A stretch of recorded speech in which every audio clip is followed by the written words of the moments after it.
இந்த வீடியோவில் வந்து நம்ம எல்சிஎம் அண்ட் ஹெச்சிஎஃப் வந்து எப்படி கண்டுபிடிக்கிறது, ப்ரைம் ஃபேக்டரைசேஷன் மெத்தடும் பார்க்க போகிறோம், டிவிஷன் மெத்தடும் பார்க்க போகிறோம். சரிங்களா? ஸோ ஃபஸ்ட்டு வந்து ப்ரைம் ஃபேக்டரைசேஷன் மெத்தட் பார்க்க போகிறோம், எல்சிஎம் அண்ட் ஹெச்சிஎஃப். ஸோ ரெண்டு நம்பரை வந்து எக்ஸாம்பிளுக்காக எடுத்திருக்கேன். Okay, so prime factorisation method அப்படின்னா என்னதுன்னா, ஃபஸ்ட்டு 12 வந்து ஃபேக்டரைஸ் பண்ணணும், 14ஐயும் ஃபேக்டரைஸ் பண்ணணும். அதாவது ஃபேக்டர்ஸ் எழுதணும், ப்ரைம் ஃபேக்டர்ஸ் எழுதணும். அதாவது 12 2 டேபிளில் வரும் இல்லையா, 2 டேபிளில் வரும். அடுத்து 2 6 ஆர் 12 வரும் இல்லைங்களா, 2 6 ஆர் 12. அதாவது 12 வந்து பிரேக் பண்ண போகிறேன், 2 6 ஆர் 12. அடுத்து மறுபடியும் 2 டேபிள், 2 3s ஆர் 6, அதோட 3 டேபிள், 3 1s ஆர் 3. ஸோ இப்போ 12க்கு பேர் என்ன வந்திருக்குன்னா 2 into 2 into 3 வந்திருக்கு. அதே மாதிரி 14 பிரேக் பண்ண போகிறேன். 14 பார்த்தீங்கன்னா 2 7s ஆர் 14, அதோட 7 தான், 7 1s ஆர் 7. ஸோ 14க்கு என்ன வந்திருக்குன்னு பார்த்தீங்கன்னா 2 into 7. ஸோ இப்போ நம்ம எல்சிஎம் இப்போ எப்படி கண்டுபிடிக்கிறோம்னா, ஹெச்சிஎஃப்க்கும் இதே மாதிரி தான் போடுவோம், எல்சிஎம்க்கு இதே மாதிரி தான் ப்ரைம் ஃபேக்டரைசேஷனில் கண்டுபிடிப்போம். ஆனால் இப்போ இதுக்கப்புறம் உள்ள ஸ்டெப்பு மட்டும் எல்சிஎம்க்கும் ஹெச்சிஎஃப்க்கும் மாறும். இப்போ ஃபஸ்ட்டு எல்சிஎம் எப்படி கண்டுபிடிக்கணும்னா, ஃபஸ்ட்டு காமனாக உள்ளதை எழுதிடணும். இது காமனாக இருக்கா, ஒரு 2 எழுதிடணும். அடுத்தது வந்து மீதி இருக்கிறதையும் சேர்த்து மல்டிப்ளை பண்ணிக்கணும். மீதி என்னெல்லாம் பேலன்ஸ் இருக்கோ அதையும் சேர்த்து மல்டிப்ளை பண்ணிக்கணும். இதுக்கு பேர் தான் எல்சிஎம். சரிங்களா? ஸோ இப்போ இது ஆன்சர் என்ன வரும்னா 2 2s R 4, 4 3s R 12, 12 into 7 multiply பண்ணி எழுதணும். 7 2s are 14, balance 1, 7 1s are 7, 7 + 1 8. So LCM பார்த்தீங்கன்னா 84. இதுவே இதுக்கு ஹெச்சிஎஃப் பார்த்தீங்கன்னா இதே மாதிரி தான். என்னென்னா இதுக்கப்புறம் காமனாக உள்ளதை மட்டும் தான் ஆன்சராக எழுதணும். அதுக்கு பேர் தான் ஹெச்சிஎஃப். எல்சிஎம்னா common and uncommon, least common மல்டிபிள்னு அர்த்தம். ஓகேவா? ஹெச்சிஎஃப்னா ஒன்லி காமன்னு அர்த்தம். இப்போ அப்படியே டிவிஷன் மெத்தடுக்கு வந்துருங்க. டிவிஷன் மெத்தடில் எல்சிஎம் எப்படி போடணும்னு பார்த்தீங்கன்னா, 12ஐயும் 14க்கும் எல்சிஎம் கண்டுபிடிக்க போகிறேன், ஹெச்சிஎஃப்பும் போட போகிறோம் 12க்கும் 14க்கும்.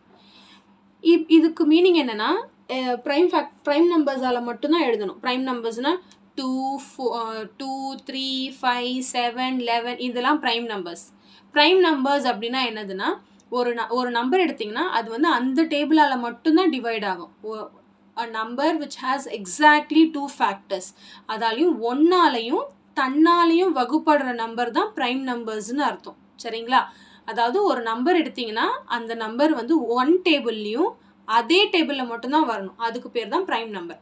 இப்போ 2 எடுத்துக்கோங்களேன், 2 வந்து 2 டேபிளில் மட்டும்தான் வரும். இதுவே 4 எடுத்திங்கன்னா 4 வந்து 2 டேபிள்லையும் வரும், 4 டேபிள்லையும் வரும். அப்போ அது வந்து ப்ரைம் நம்பர் கிடையாதுன்னு அர்த்தம். ஓகேங்களா? 4 வந்து ப்ரைம் நம்பர் கிடையாது. ஓகே, இப்போது நம்ம ப்ரைம் நம்பர்ஸால் இதை டிவைட் பண்ண போகிறோம். ஸோ ஃபஸ்ட்டு ப்ரைம் நம்பர் பார்த்தீங்கன்னா 2 தான் ஃபஸ்ட்டு ப்ரைம் நம்பர். 2ஆல் இது டிவைட் ஆகுமா? கண்டிப்பாக ஆகும். 2 6 ஆர் 12, 2 7s ஆர் 14. அடுத்தது பார்த்தீங்கன்னா மறுபடியும் இது 2ஆல் டிவைட் ஆகும்ல, போடுங்க. இது அது என்ன பண்ணுறதுன்னா அதை அப்படியே வச்சுக்கோங்க. 2 3s ஆர் 6, 7 அப்படியே வச்சுக்கணும்.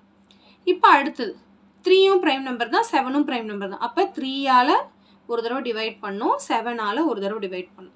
அதாவது எல்சிஎம்னா இங்கே 1 1 வர வரைக்கும் போட்டுக்கிட்டே இருக்கணும். இது எல்லாத்தையும் மல்டிப்ளை பண்ணி வரது தான் answer. LCM equal to 2 into 2 into 3 into 7. இங்கே வந்தது தான் வந்திருக்கும். இங்கே போட்டோம்ல அதே தான். ஸோ இதுக்கு ஆன்சர் பார்த்தீங்கன்னா 84 தான் வரும். இப்போ ஹெச்சிஎஃப் என்னென்னா, ஃபஸ்ட்டு இப்போ ஒரு நம்பரை நீங்கள் எடுத்தீங்கன்னா ரெண்டுமே அந்த டேபிளில் வரணும், அப்போனா மட்டும்தான் போடணும். இதுக்கும் உள்ள டிஃப்ரென்ஸ் புரியுதா? இது வந்து ஒரு நம்பர் அந்த டேபிளில் வந்தாலும் போட்டுக்கிறோம். ஆனால் ஹெச்சிஎஃப் வந்து அந்த 2 நம்பருமே அந்த டேபிளில் வரணும், அப்போனா மட்டும் தான் டிவைட் பண்ணும். ஸோ இப்போ இந்த சம் பார்த்தீங்கன்னா 2ஓட முடிஞ்சிடும். அப்போ ஹெச்சிஎஃப் ஈக்குவல் டு 2ன்னு வரும். ஏன்னா அடுத்த எந்த நம்பராலுமே இது ரெண்டுமே டிவைட் ஆகாது. அதனால் இதோட ஸ்டாப் பண்ணுறோம். புரியுதுங்களா? எல்சிஎம் ஹெச்சிஎஃப் புரியுதுங்களா? எப்படி என்ன பேசிக்னு புரியுதா? எல்சிஎம் ஹெச்சிஎஃப் என்னன்னு இதே தான் நம்ம வந்து அல்ஜிப்ரிக் டேர்ம்ஸ்க்கு நம்ம போடுவோம். சரிங்களா? நம்ம சம் போடும்போது சொல்லித்தரேன். ஸோ கண்டிப்பாக இது நல்லா உங்களுக்கு கிளியராக அண்டர்ஸ்டாண்ட் ஆயிருக்கும்னு நினைக்கிறேன். தேங்க்யூ ஸோ மச் ஃபார் வாட்சிங். பாய்.